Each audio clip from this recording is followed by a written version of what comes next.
As I mentioned, this course is going to be highly practical.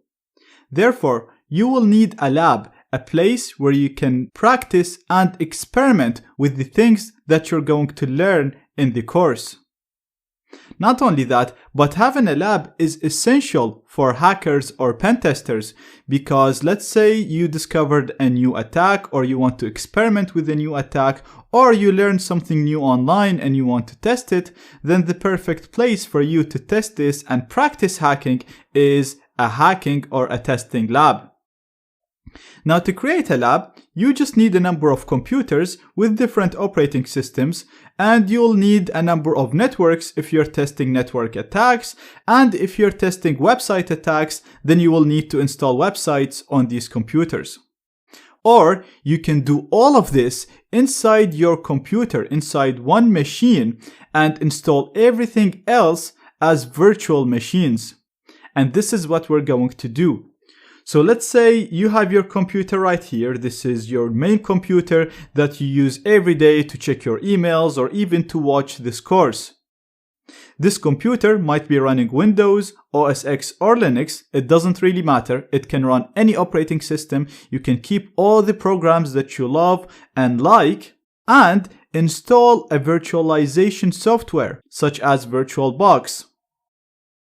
A virtualization software allows us to create a number of virtual computers inside your main computer. So we can have 3 or 4 or 5 or 10 computers all installed inside your main operating system, inside your main computer. The really cool thing about this is you will not need a number of computers. You can do everything inside a single computer. So what we're going to do is we're going to have a hacking machine. This is going to be the machine that we will use in order to hack into other machines. We're going to install Kali Linux on it, and we'll talk about what that is later on. And we're going to have 2 target machines. These are machines that we're going to try to hack into and practice hacking against. One of them is going to be running Windows, and the other one is going to be running an operating system called Metasploitable, and we will talk about that once we get to it. Now, it is very important to understand that you will not lose any functionality when you install an operating system as a virtual machine. You can use that machine exactly as if it's a real physical machine. So the really cool thing about using virtual machines, first of all, you're not going to lose any functionality. Second, all the machines are going to be isolated. So as we go through the course, we're going to be trying to hack into these machines, and we might actually break one of them. But that's fine. It will not affect your host machine. You will be able to easily fix this and go back to a snapshot of when the machine was working without affecting your main computer. The other cool thing is that you'll be able to have a number of different versions of each of these machines, and you'll be able to change the configuration easily, change the network settings, or switch between different states of these machines, and so on.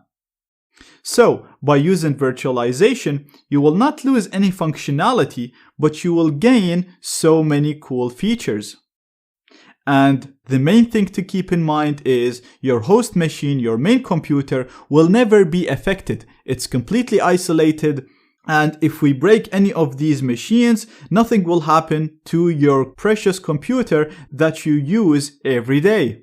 And this way, you can always use your host machine for daily use, for checking emails, watching the videos, doing whatever you do normally, and then use your virtual machines for hacking and practicing the attacks.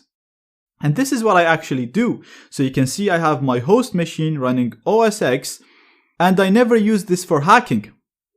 But right here I have VirtualBox, and as you can see I have a number of operating systems installed on it, and I can literally start any of them by selecting the one I want and just click on start.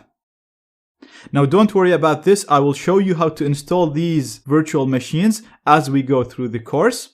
But what you need to do right now is download and install VirtualBox, this program. So you can download it from this page. I'm going to include its link in the resources. And like I said, you can install VirtualBox on Windows, OS X, or Linux, so it supports all operating systems.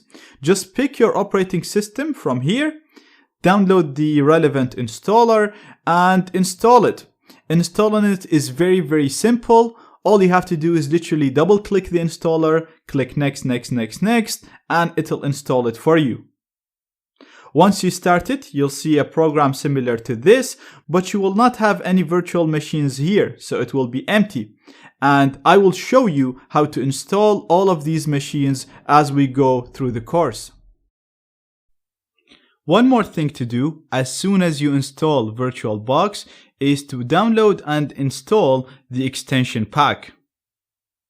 This will give you better compatibility and it'll allow you to use USB devices on the virtual machines. So you'll be able to use a USB mouse, USB keyboard, and USB wireless adapters. Again, downloading and installing the extension pack is very, very simple. There is only one file. It's always the same file for all operating systems. It's the same for Windows, for Linux, for OS X. You just have to click on the download link in here. Once you download that, I already have it downloaded, so I have it right here. And this file will only work if VirtualBox is installed successfully. So first of all, install VirtualBox from these links right here, like I said. Once you download it and install it and can see a window similar to this without these machines right here, we'll see how to install these later. Then download the extension pack from here. You'll have its file similar to this file, and only then you can double click this file and it will automatically open in VirtualBox. As you can see, it's telling me that I want to install the extension pack. It's giving me the version, which is the same version as the version of the VirtualBox that I downloaded. It has to be the same version, otherwise it will not work. I'm going to click on install. We're going to agree to this license. I'm going to put my password.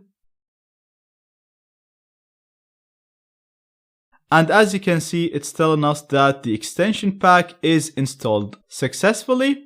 So now we can go ahead and install virtual machines in VirtualBox.